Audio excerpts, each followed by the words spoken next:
deciding that you're going to focus to develop your skills. The guy was the new owner of a baseball team that was in the basement of the league when he took it over. He went to the pitcher and he said, "What is your best throw?" He said, "Well, I got a good curveball and I've got a good fastball." And he went on talking about his different throws. He said, "But tell me this, what is your best throw?" He thought for a moment. He said, "I've got a good fastball." He said, "That's all I want you to work on. Nothing else. Just develop your fastball." The next year, they went to the World Series. Most people don't know where their fastball is. Most people go through life never discovering what their talents are. Most people never develop their talents. They have skills and abilities, but if you don't nurture them, if you don't develop them, they will never serve you. Your gifts can take you many places if you develop your gifts. Most of us don't like to do those things that come easy to us. I've always loved to talk to people. I decided, taking this advice, to develop my skills as a speaker. And my gift has developed and it's taken me many places. You have something that you brought to the universe, and that if you decide that my life deserves my developing this, what I do well, and becoming the best at it, and mastering myself, and seeing what I have within me, if you decide to drop your buckets where you are and develop your gifts, I grant you, you'll never ever be without. I grant you that your gifts will take you places that will literally amaze you. I grant you that if you begin to work to develop your gifts, you'll develop a strong sense of happiness. You'll get a larger vision of yourself, because part of beginning to get a larger vision of yourself, all of us need some area of our lives where we can have a feeling of competence. That people know when they think about this area, that's something you do. That you eat and sleep that, and that you do that, and people know it, and you know it, and you know that you know this. If you don't know anything else, you know this. Can you tell I know what I'm doing? Oh, hell no. You know this. So you've got to work on it. When other folk are having a good time, you've got to have the strength of character to concentrate, to read, to digest information. If you decide in any particular area that you're concerned about to make a conscious, deliberate, determined effort to read one book a month in that area, in 5 years, you'll be among the top 5% experts in the world. I read a minimum of 2 books a week. The average American reads only 1 book a year. If you decide that area that you love, that you are going to master that particular area, in this era of accelerated change, overwhelming complexity, and tremendous competition, as you begin to develop and expand your skills and your talents and your vision of yourself, you will always be in control of your destiny. The next thing is, whatever it is that you want to do, you want to do it massively. I have a friend who was telling me that his sales were down. I said, "Well, how many phone calls you make a day?" He said, 25. I said, "Double them. Make 50 or 75 or 100. He said, "Oh man, that's just too much." I said, "What do you mean too much? You behind on your bills? You're talking about too much? You know one way to get back on your feet real quick is to miss 2 car payments? You talking about you're tired? There's no competition out here. Decide that you're going to push yourself." Most people won't do that. Most people give up on themselves easily. You know the human spirit is powerful. There's nothing as powerful. It's hard to kill the human spirit. They asked Benjamin Disraeli, a man who became the head of a country at a time when Jews were not allowed out after 10 o'clock. They said, "How did you do it? How do you achieve against such great odds?" He said, "Nothing can resist the will of a people that will stake even their existence on the extent of their purpose for good. That when you have a made-up mind When you decide that you want to do something, I was reading something the other day. He said the power to hold on in spite of everything, the power to endure, this is the winner's quality. The hunger, the ability to face defeat again and again without giving up. This is a winner's quality. You have that quality within you. When you're hungry, you don't care about the facts. You don't care about the odds. Doug Williams played for the Washington Redskins, quarterback. John Elway of the Denver Broncos in the Super Bowl. Everybody was talking about Elway. After the Super Bowl, when Doug Williams made a historic passing game, asked him, said, how were you able, in spite of all of the negative publicity saying that you couldn't win, how did you do it? He said, I ignored my critics. I just didn't pay any attention to them. I ignored myself because they kept on saying it so much. There were times I doubted whether or not I can do what I needed to do. There's a Doug Williams in everybody here. There's greatness in you. And you've got to learn how to tune out the critics outside and the critic inside. And since I'm going to do this, I'm going to harness my will. And I'm not going to let anything stop me. I deserve this. I'm going to do it until. And this friend, I told him, said, start increasing your calls. I said, I make 100 calls a day. I got a callus in my ear. My ear's kind of dark. You can't see it, but it's there.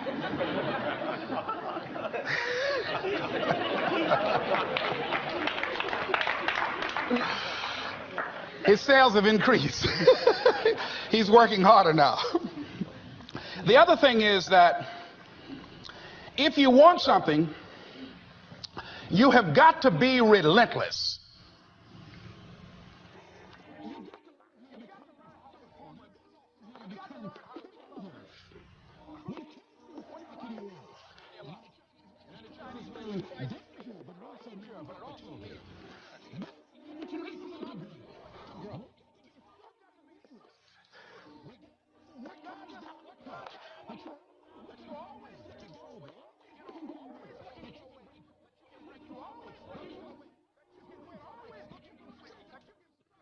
And pretty soon, I think there's some people watching us in the universe that say, wait, let's call a meeting over here. You know that guy Mustafa? Look at him down there. He won't stop. Just that fool don't know he can't get over. Look here. Why don't we do this? Let him go and let's mess with somebody else. Just let him go on through.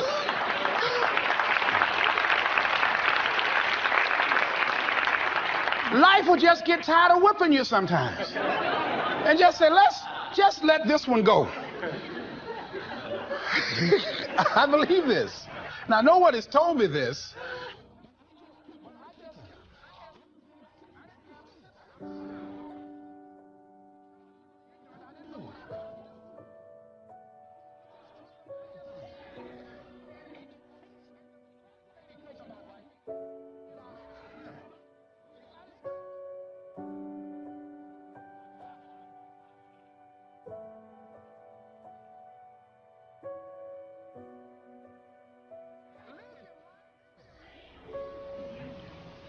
With some drive. I was giving a seminar the other day, and I mentioned that I was going to do some training in August with some young teenagers and take about 100 away to a 2 or 3 day camp and wipe them out. Been working on this. So after the speech, one of the parents walked up to me and said, Mr. Brown, I'd like for you to do something for my son. He's not motivated.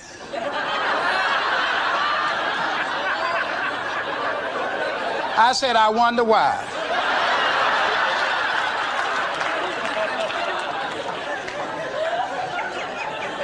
I wonder what's wrong with him. He had no fire whatsoever. See, what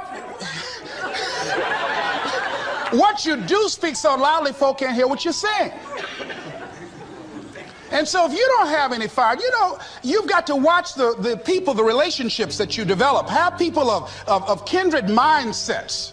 If you're around folk who are dead and negative all the time, they will affect you.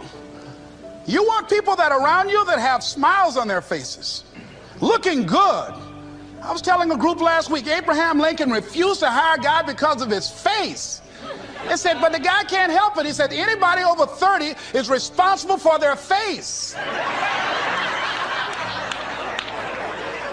If you have some depressing face looking at you every day, it affects your blood pressure. Keep these dead faces away from you. It's contagious. This is serious. So you've got to watch your countenance, watch your face, have an uplifted expression, watch your body posture. All of these things affect you psychically. You got to be the kind of person that you are fearless.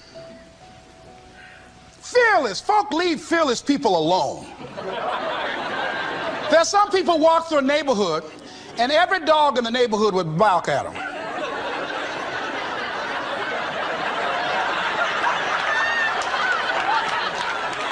But there's some people come through and ain't nobody gonna mess with this.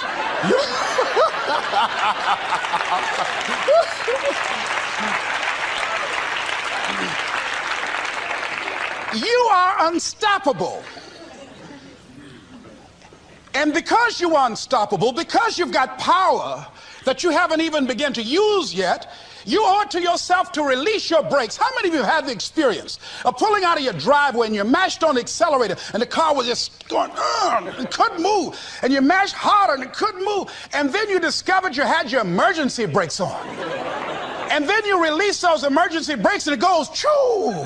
Have you ever had that experience before? Most of us go through life with our brakes on, holding back, not giving all that we have, not sharing all of ourselves. Most of us go to our graves still holding on rather than releasing it. What are some of those things that keep us from releasing it? Because of past experiences, past defeats, past pain. We look back, well, it didn't work out then. It probably won't work out now. Many people get confused their performances with who they are. I was reading Pat Riley, the coach of the Los Angeles Lakers.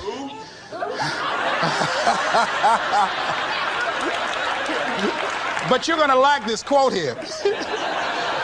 After the Trailblazers had blown them out of the water, and I'm sure he said this last night, they asked him, how do you feel? He said, tonight we were exposed for what we are right now. You see? That if my speech tonight doesn't work, it doesn't mean that I'm a bad speaker. It means that what I did didn't work tonight. And I've got to separate what I do from who I am. And I've got another shot. See, the last chapter to your life has not been written yet, and it doesn't matter about what happened yesterday. It doesn't matter about the things that you've done that you feel guilty about. If you wouldn't do it today, you're convicting an innocent person. You've been reborn to a new state of consciousness. And as they say, if we knew better, we would do better. And so you begin to decide, I'm not going to be denied. I remember, and I was telling someone, and they asked me, would you repeat that again? I was interested in going into broadcasting. I'm adopted. And that was my key out. I wanted to make my mama proud of me. I was very much appreciative of what she's done for my brother and sister and I. And that was my way out. And I went over to a radio station, asked a guy and told him that I was interested in broadcasting. He looked at me in my straw hat and my overalls. He said, you have any broadcasting background? I said, no, sir, I don't. What do you do? I cut grass. Young ladies asked me what kind of work I do, and I was working on a garbage truck. I say, well, I'm a sanitary technician. He said, we don't have any job for you. I decided that was something I was going to do. I decided I'm unstoppable. I'm going to go up in here and I'm going to do this. I started going to the radio station every day, developing a relationship with the people that were doing what I wanted to do. And that's what I encourage you to do. Whatever area you want to go in, find people that are doing it the way you want to do it and develop a relationship with them. When I decided to go in this area, I wrote letters to Dr. Norman Vincent Peale, to Zig Ziglar, to Dennis Waitley, all of the giants in this area. And I said, this is something I want to do. I've been following your career. Would you help me? Dr. Norman Vincent Peale answered my letter, did an article on me, wrote about me in the most recent book that he issued, and done many broadcasts about me. I'd wanted to develop a relationship and rapport with those people that were achieving those things that I wanted to achieve.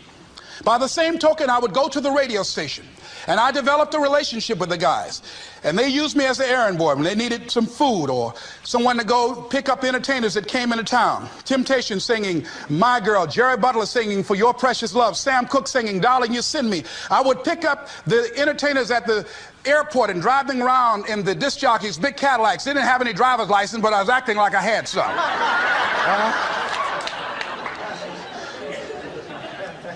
Every day I used to go home and work on my communication skills, developing myself. It was Whitney Young. He said, it's better to be prepared for an opportunity and not have one than to have an opportunity and not be prepared. Start working and developing yourself now and prepare yourself for what it is that you want, because you expect to get it. And when the disc jockeys were in the control room, I would go in and watch them and develop a trust level, and they would let me stay, and I would watch and observe them working the controls. When you want something out of life, don't worry about how you're going to get it. How is none of your business. The most difficult thing it is to hold the vision. It's to hold the vision. So there I was at the radio station. A guy was on the air and he started to drink by the name of Rock. I was outside the window looking at him and watching. Hungry and ready, saying, drink, Rock, drink. Pretty soon the phone rang. It was the general manager. I said, hello. He said, Les, this is Mr. Klein. I said, I know. He said, Rock can't finish his program. He's slurring his words. I said, I know. Can you work the controls until one of the other disc jockeys come in? Would you call them? I said, yes, sir. I hung the phone up. I said, now he must be thinking I'm crazy. I called my mama and my girlfriend Cassandra. I said, y'all come out on the front porch and turn up the radio. I'm about to come on the air.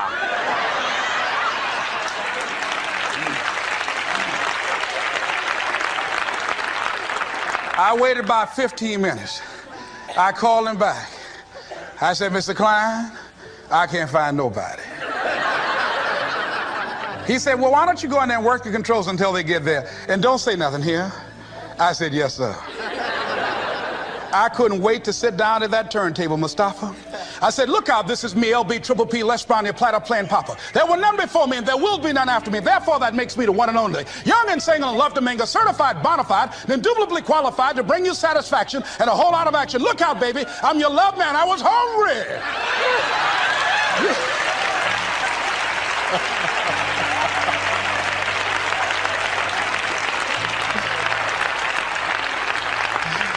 Shake somebody's hand on your right and left and say, you've got to be hungry.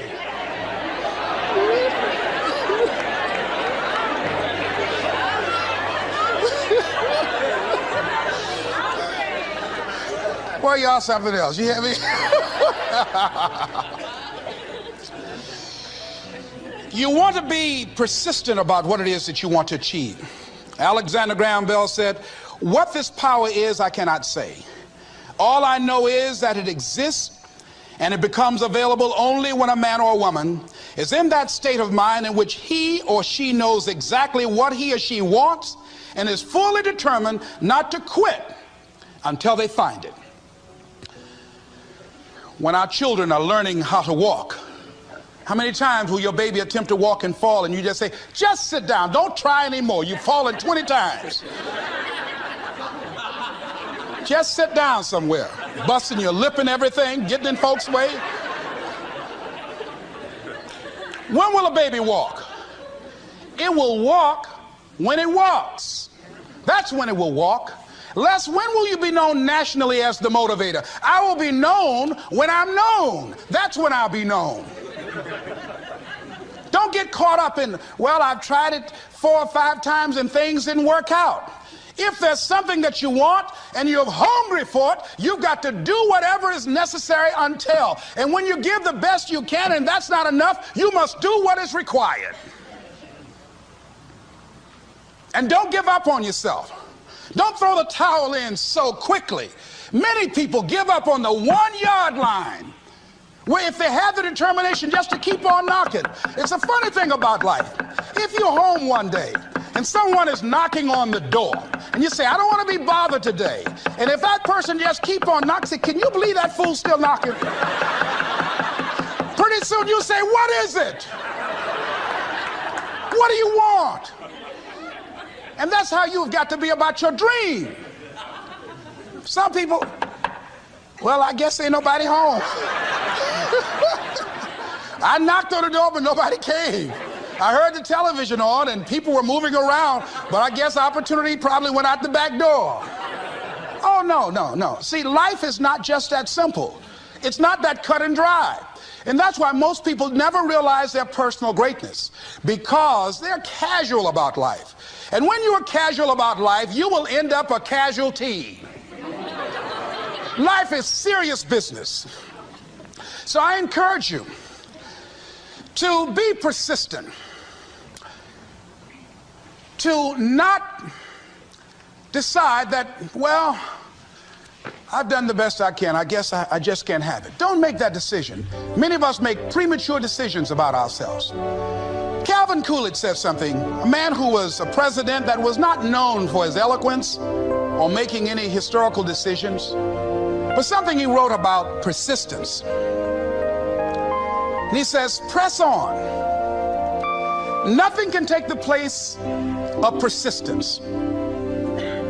Talent will not. The world is full of unsuccessful people with talent. Genius will not. Unrewarded genius is almost a proverb. Education alone will not.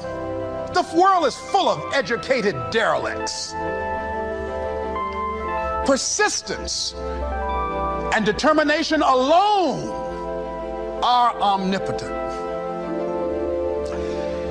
There's a person that is the embodiment of persistence and determination. A person who decided that some time ago that I'm not going to take anything to my grave with me. I'm going to use myself up, and I'm going to give and give and give until my last breath. This summer, I'm going to be working for her and with her doing training, teaching young people techniques and strategies on how to manifest their personal greatness, teaching them techniques and strategies that will change them at the subconscious level, changing their value systems, and let them see the major role they can play in society. Let's give Mrs. Rosa Parks a round of applause, if you please.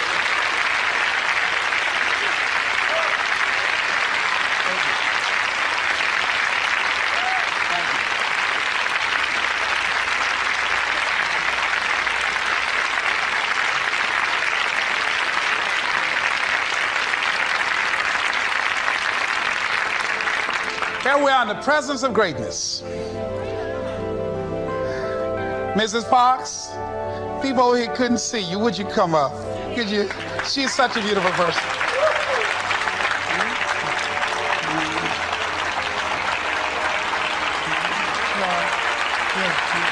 Beautiful person.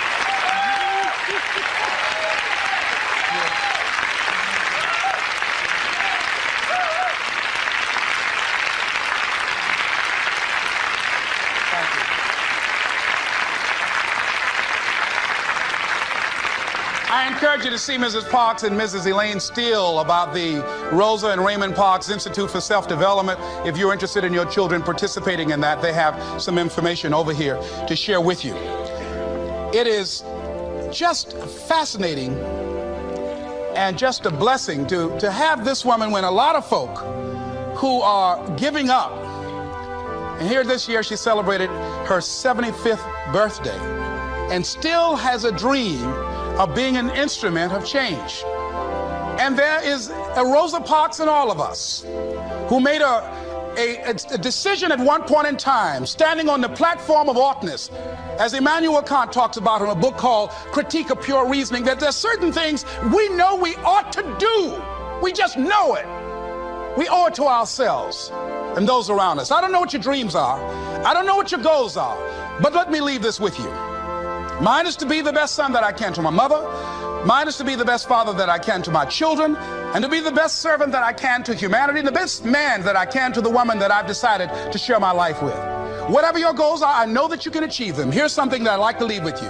It says simply that if you want a thing bad enough to go out and fight for it, to work day and night for it, to give up your time, your peace, and your sleep for it, if all that you dream and scheme is about it, and life seems useless and worthless without it, and if you gladly sweat for it and fret for it and plan for it, and lose all your terror of the opposition for it, and if you simply go after that things that you want with all of your capacity, strength and sagacity, faith, hope, and confidence, and stern pertinacity, if neither cold poverty, famish, or gout, sickness of pain of body and brain can keep you away from the thing that you want, if dogged and grim you besiege and beset it, with the help of God you'll get it. This is Mrs. Mamie Brown's baby boy, Leslie Calvin Brown, saying it's been a plum pleasing pleasure as well as a privilege. Thank y'all, dear.